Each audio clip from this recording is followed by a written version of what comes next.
Thank you. And before the press, hey, whoa, hush up a second, okay? I got one more thing to say. I just signed another $200 million drawdown from the Department of Defense for Ukraine, and that'll be coming quickly. Thank you. Thank you. President Biden, are you mad at Nikki? President Biden, are you mad at Nikki? President Biden, are you mad at Nikki?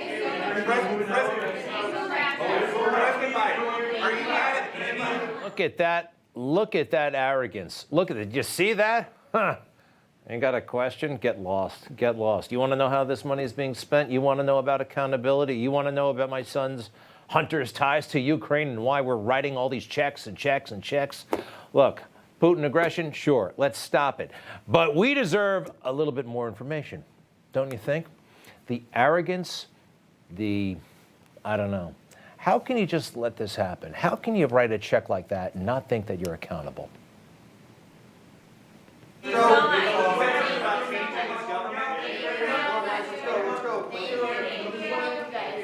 you mad?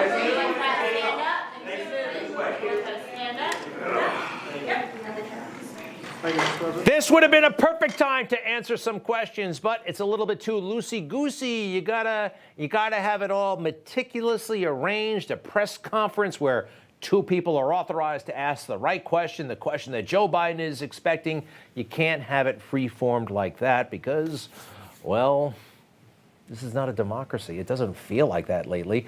I know this, according to the people believe that Ukraine would not even have been invaded. Putin would not have tried it if Trump were president at this time. And that makes a lot of sense. Look, this money, all of it, check after check, no accountability, no talk of peace. No talk of peace. I like Speaker Johnson, and I like what he said today about all this. What the Biden administration seems to be asking for is billions of additional dollars with no appropriate oversight, no clear strategy to win, and none of the answers that I think the American people are owed. Yeah, and if you're a real hawk on Ukraine, and I know plenty of them, and all right, yeah, Ukraine, go Ukraine. Well, the Biden administration is not really helping them win. They're helping this thing become a stalemate. It seems to be a stalemate. Look at this. Look at these two tanks, right? Ukraine made it quite clear to Joe Biden they want the one on the left, the tan tank, because it's an American tank. It's the M1 tank, right? It's a kick-ass tank, and they wanted it. But, of course, we gave them the runaround. Our people, Jake Sullivan, the National Security Advisor, he doesn't even know what it is. The president originally decided against sending U.S. tanks. They're called Abrams tanks. Abrams tanks, M1A1 Abrams tanks. M1A1 Abrams tanks. Got it. This is the guy. He's still calling the shots. National Security Advisor, even after the Afghanistan fiasco. All right, tell us how it works again with the tanks. He originally decided against sending them because his military told them that they would not be useful on the battlefield in this fight. What would be useful would be German tanks, a tank called the Leopard, which many different European countries have. But the Germans told the president that they would not be prepared to send those Leopards into the fight. And those Leopards are arriving now, Martha, until the president also agreed to send Abrams. So in the interests of alliance unity and to ensure that Ukraine got what it wanted, despite the fact that the Abrams aren't the tool they need, the president said, okay, I'm going to be the leader of the free world. I will send Abrams down the road if you send Leopards now. Those Leopards are getting sent now, and this is actually an example of Joe Biden rallying the global coalition to get Ukraine what it needs. What? It sounds like fuzzy math and bureaucratic subterfuge. Can I see those two tanks again, please? The Ukrainians wanted the good one, the M1A1 Abrams tank. And somehow we convinced them to take the crummy Leopard tank, which isn't that crummy, but they're stretching this thing out. They're playing games with Ukraine probably, and with us, the American people. And what is the result? A stalemate. Just a bunch of guys standing around. What is happening over there? And what is actually over there? What is over there? You know, some of our best and brightest don't even know. Remember this last week? One thing that Joe Biden and Nikki Haley have in common is that neither of them could even state for you 3 provinces in eastern Ukraine that they want to send our troops to actually fight for. Look at that. This is what I want people to understand. These people have, I mean, she has no idea what the hell the names of those provinces are, but she wants to send our sons and daughters and our troops and our military equipment to go fight it. We learned 3 things. We learned 3 things right there. First of all, Christie also doesn't know what provinces in eastern Ukraine he actually wants us to fight for. What a moment. What a moment. She doesn't even know the 3 provinces in Ukraine. Quite frankly, neither do I. I don't, but, you know, I'm not president. And how many of those people can actually find Ukraine on a map? We have one of those special maps that does not have any countries on it, okay? Come on, be honest. Can you find Ukraine? Can you? How many people do you know can find Ukraine? All right, let's find which one is Ukraine.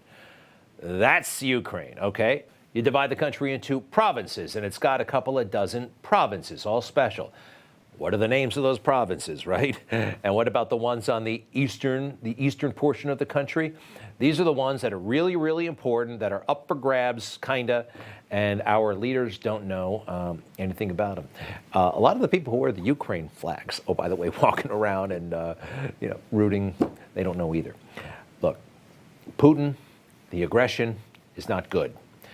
It's not good. It would not have happened under Trump.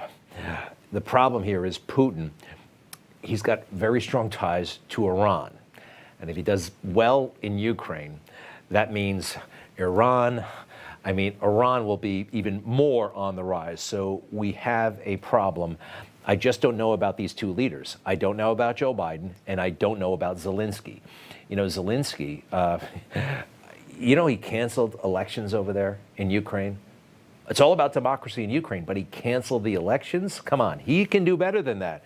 Because even in war, you can have elections. I want to show you something. In our country, since World War II, we have had plenty of wars, and it looks like we have elections all the time. And you've got to have an election during a war. Having a war is no excuse to not have an election, all right? Fair enough? Fair enough. And I also think maybe it's time to talk a little bit about peace. Is that such a problem? You know who does talk about peace? You know who. Mr. President, can I just follow up on that, because that's a really important statement let me that just you just follow made up. there. Can you say if you want Ukraine or Russia to win this war? I want everybody to stop dying. They're dying. Russians and Ukrainians. I want them to stop dying. You know what's so brilliant about that answer? He's going to be president someday. Perhaps, right? I hope so. And he's campaigning like that, with that in mind. For all the talk about how he's a wild man, sooner or later he's going to sit down at the table. And if he says, I want Ukraine to win, or I want Russia to win, that can be used against him, and it could blow up or even just sabotage peace talks from the very start. And we should have some peace talks, don't you think? All right. You look for Donald Trump for wisdom at a time like this. Do you look to Mitt Romney? Why would anybody look to Mitt Romney? Mitt Romney is a lame duck senator. He is literally a loser. 2012 was a very winnable race. He lost it, blames everybody else but himself. Candy Crowley, I don't know. But the fake news can't get enough of him. He was on Meet the Press, the big show, for 21 minutes. He was the lead guest on Meet the Press this weekend. Why? I don't know, but some revealing things about him and rhinos. Take a look. You know, when I was a kid, there was something called a gumball machine. You could put a penny in and a gumball would come out. It was automatic. There was no filter. Put in the penny, out came the gumball. Donald Trump is kind of a human gumball machine, which is a thought or a notion comes in and it comes out of his mouth. There's not a lot of filter that goes on. There's not a lot of what's the implication. No, he just says whatever. Yes, and that's one of the reasons why we like him. He doesn't just say whatever. We already went through it with Ukraine and Russia, but he does share with us what he's thinking. What does everybody think in the room? I don't know. I want the implications to my future and my hair. He's got to worry about that stuff, huh? Next, please. I think we agree that we have looked at his behavior, and his behavior suggests that this is a person who will impose his will, if he can, on the judicial system, on the legislative branch, and on the entire nation.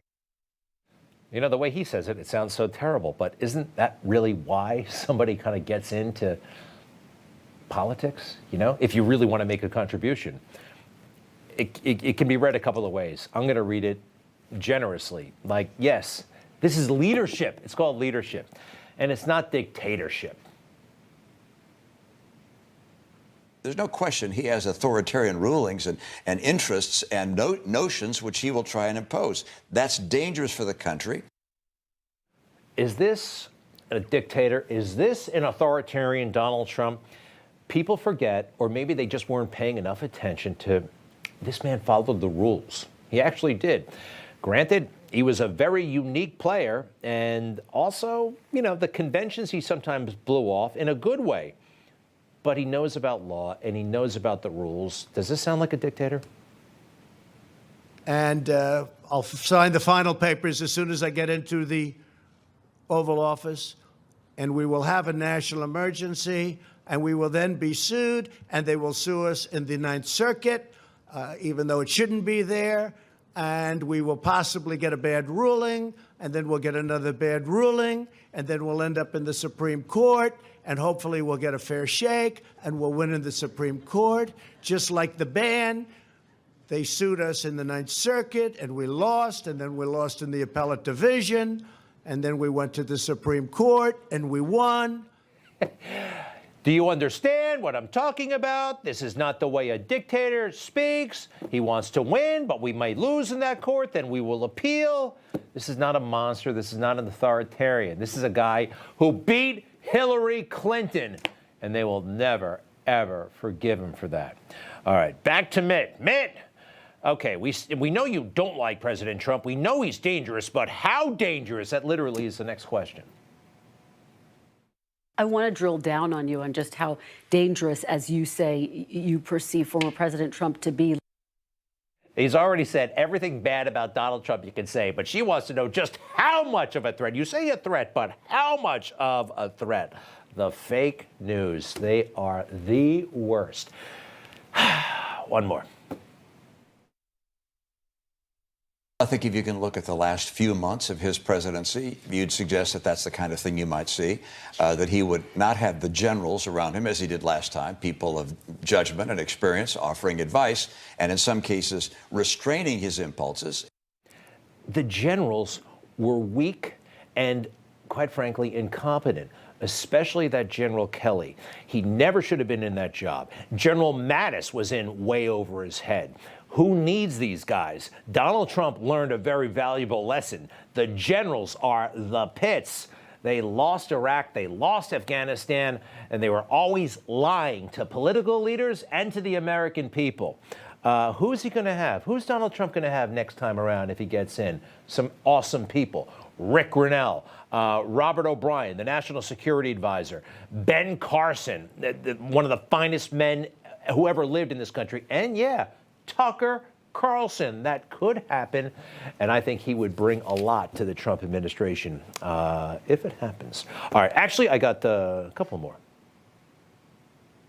If he were to become elected president again, is a campaign of retribution and anger and hate. That's not what America is based on. America was based on the idea of in God we trust and united we stand. Divided we fall. Divided nation is not the nation America is intended to be. All right, there are some things, you know, unity for the sake of unity.